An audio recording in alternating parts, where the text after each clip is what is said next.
A lot of people think that rice cake isn't fluffy because of the recipe, but actually it comes down to just two things: how much water you add and whether the structure is preserved. 150g rice flour builds the structure. 50g glutinous rice flour adds a bit of true. This 3-to-1 ratio helps the cake hold its shape without becoming sticky. Add 120g warm sugar water in batches. The temperature should be around 20 degrees Celsius. This helps the flour absorb moisture without turning into a paste. Water is the line between success and failure.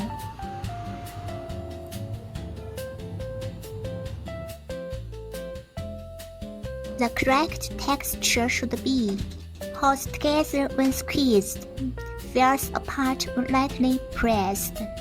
This means the moisture is evenly distributed, while air is still trapped between the particles, and that air is what makes it fluffy. Lots of beginners give up here because of sifting takes too long.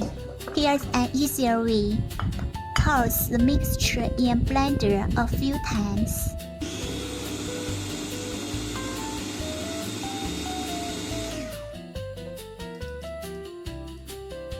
Stop once the lumps are gone and the texture becomes light again.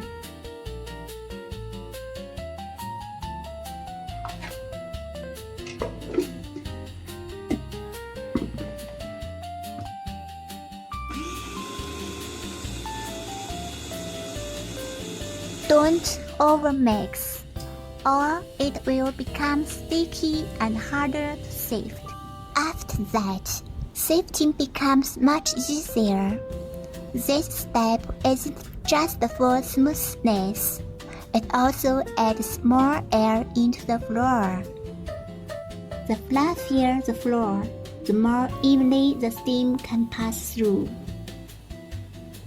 Traditionally, rice cakes should not be pressed, but when using a mold, you need to press it very lightly. This part is crucial. Too much pressure, dense and hard. No pressure, falls apart.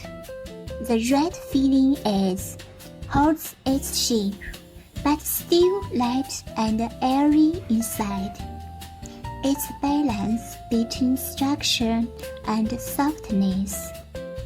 Leave it gently, don't press.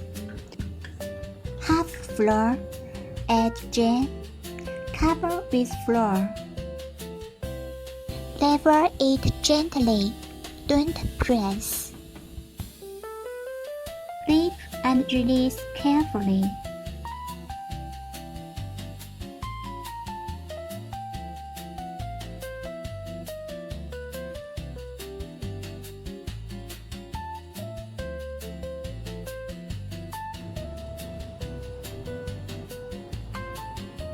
Let it rest for 10 minutes. Add some Hawthorn bits on top. Steam over boiling water for about 20 minutes. Don't oversteam. Too much time, condensation drips back. Bottom becomes wet and dense. Soft, bouncy, and naturally fragrant, with a slightly sweet and tangy feeling.